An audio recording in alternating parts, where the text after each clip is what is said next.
Bagaimana kabar kalian hari ini? Alhamdulillah baik. Alhamdulillah. Baiklah, sebelum kita memulai pelajaran, saya silakan kepada ketua kelas untuk membacakan doa belajar.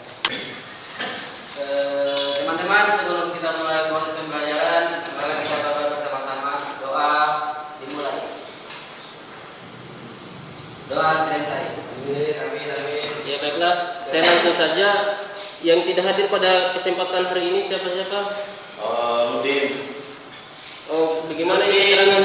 Ludin sakit, Sujin izin, Fikram tidak ada kabar Pak. Oh iya baik. Oke, kita langsung masuk pada materi kita kali ini. Di sini Bapak akan menjelaskan tentang bab 5 mengenai sejarah kelahiran, masa remaja dan dewasa Nabi Muhammad SAW. Terkait materi kita pada hari ini, mungkin anak-anak bisa apa yang tahu tentang Nabi Muhammad SAW ini? Saya persilakan kepada Daisar. Nabi Muhammad itu dia seorang Rasulullah. Biasa tahu. Dia Ya. seorang Rasulullah. Baiklah, Bapak akan menjelaskan. Jadi Nabi Muhammad SAW itu adalah Nabi terakhir yang diturunkan oleh Allah Subhanahu Wa Taala untuk menyempurnakan agama. Terkait materi kita hari ini, yaitu sejarah kelahiran. Sejarah kelahiran. Jadi Nabi Muhammad SAW ini lahir pada hari Senin, malam Senin 12 Rabiul Awal atau tepatnya pada tanggal 20 April 570 Masehi. Nah, biasa juga disebut sebagai tahun gajah. Mengapa disebut tahun gajah? Di sini ada yang tahu mengapa disebut sebagai tahun gajah? Nah, ya saya persilakan ada Desa.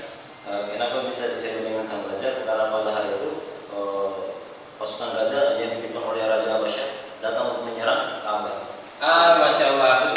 Beri aplaus kepada teman-teman. Pada saat itu ada pasukan bergajah yang dipimpin oleh Abraha, dari Yaman dalam rangka ingin menghancurkan Ka'bah. Nah, sehingga pada tahun itu disebut sebagai tahun gajah. Baiklah. Kemudian Nabi Muhammad SAW ini lahir dalam keadaan yatim. Ayahnya bernama Abdullah bin Abu Muthalib. Beliau wafat ketika Nabi Muhammad SAW ini masih berumur 6 bulan di dalam kandungan ibunya. Kemudian ketika Nabi Muhammad SAW ini dilahirkan, beliau diasuh oleh Halimah Sa'diyah dari Bani Sa'ad kabilah Hawazin. Sampai Nabi Muhammad SAW menginjak umur 5 tahun. Ketika Nabi Muhammad SAW memasuki umur 6 tahun, ibu lainnya Siti Aminah meninggal dunia. Akhirnya Nabi Muhammad SAW diasuh oleh kakeknya yang bernama Abdul Muthalib. Beliau dibesarkan sampai umur 8 tahun, kakeknya pun meninggal.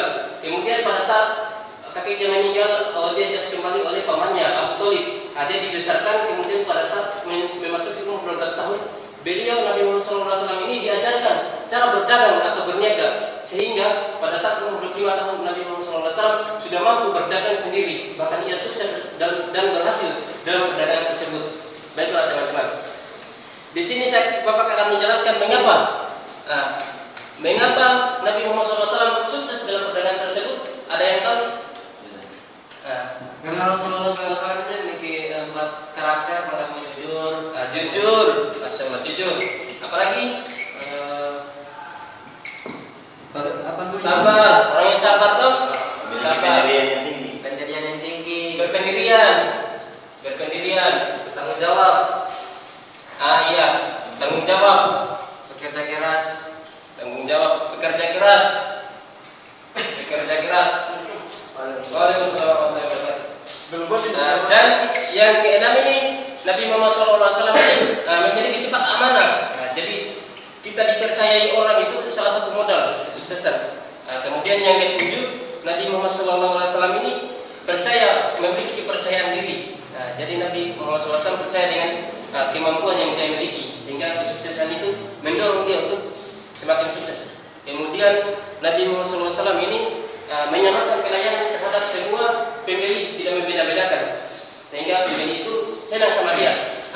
Karena perilaku tersebut, akhirnya Nabi Muhammad SAW ini disenangi oleh orang-orang, termasuk Siti Khadijah, dan Nabi Muhammad SAW menikah dengan Siti Khadijah sehingga memiliki 7 orang anak. 7 orang anak. Ada yang tahu salah satu dari anaknya dengan Islam? Ya, saya persilakan kita. Fatimah, Masya Allah. Ini Fatimah ini anak terakhir. Fatimah. Yang pertama Ibrahim, kedua Qasim, ketiga Abdullah, keempat dan seterusnya. seterusnya. Baiklah, Bapak akan melanjutkan pada indikator yang kedua, yaitu indikator kedua ini di mana ini? Di sini. Indikator kedua menjelaskan tentang sejarah dakwah Nabi Muhammad SAW dalam periode Mekah. Nah, di sini Bapak akan menjelaskan sejarah dakwahnya Nabi. Dari Nabi Muhammad SAW itu merasakan keresahan atas perilaku yang dilakukan oleh masyarakat Mekah, sehingga Nabi Muhammad SAW itu mengasingkan diri atau Islam diri di dalam Gua Hiro. Nah, pada saat itu turunlah wahyu yang dibawa oleh malaikat Jibril alaihissalam. Nah, wahyu pertamanya yaitu, siapa yang tahu wahyu pertama yang turun? Surat Al-Alaq.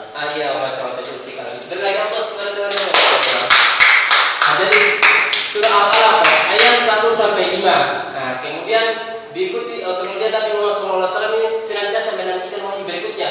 Nah, setelah melakukan penantian, akhirnya wahyu tersebut turun kembali, wahyu kedua kembali, yaitu Quran surah Al-Muzammil, bukan Al-Mudaththir ayat 1 sampai 7.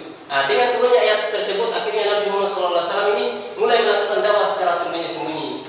Nah, kemudian orang-orang yang pertama memeluk Islam disebut sebagai as-sabiqun al-awwalun.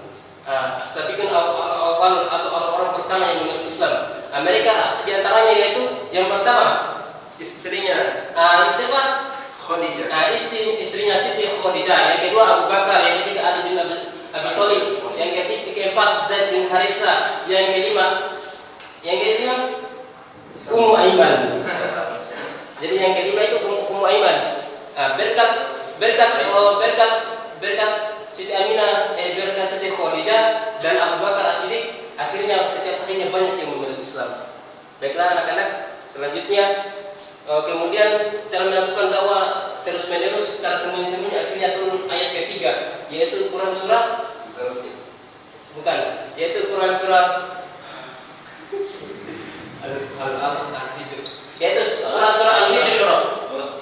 surah Al-Hijr ayat 94 sampai 95. Dan diikuti dengan surat berikutnya, yaitu Quran surah Asy-Syura ayat 200 berapa? 214 sampai 215. Jadi dengan turunnya ayat tersebut, akhirnya Nabi Muhammad SAW mulai melakukan dakwah secara terang-terangan. Jadi itulah tadi sejarah singkat tentang terkait materi kita pada kesempatan hari ini, yaitu sejarah kelahiran, masa remaja, dewasa, serta dakwah Nabi pada periode PK. Nah, baiklah anak-anak, mungkin itu saja materi kita. Mungkin ada pertanyaan dari teman-teman sekalian. Saya persilakan kepada adik saya. Tadi kan Bapak bilang surat pertama yang diturunkan oleh Allah itu pada Rasulullah itu surat Al-Alaq. Surat pertama. Pertanyaan saya itu kan, mengapa itu Al-Quran itu tidak sesuai dengan susunannya? Diturunkan itu tidak sesuai dengan susunan yang di Al-Quran itu. Baiklah, ya. Kesimpulan dari pertanyaan adik Isar ini, berikan dulu tepuk tangan. Selesaikan pertanyaannya. Jadi kesimpulan dari pertanyaannya ini, mungkin dia menanyakan kenapa yang surah pertama itu kenapa tidak turun dari Al-Fatihah dulu baru Al-Baqarah dan seterusnya. Tersusun. Begitu. Nah, yang salah. Baiklah, saya akan mencoba menjawab, yaitu kenapa begitu, karena turunnya Al-Quran itu berangsur-angsur itu sesuai dengan keadaan pada saat itu, sesuai dengan keadaan Nabi Muhammad SAW, para sahabat radhiyallahu juga. Nah, sehingga turunnya itu tidak serentak merta, tapi sesuai dengan keadaan pada saat itu. Mungkin itu saja jawaban dari Bapak. Bagaimana ada kisah bisa diterima? Insyaallah. Jadi mungkin sekian dari saya, tapi satu hal yang harus kita perhatikan, hikmah yang dapat kita ambil dari pelajaran ini, bahwa kita itu harus senantiasa semangat dalam setiap hal.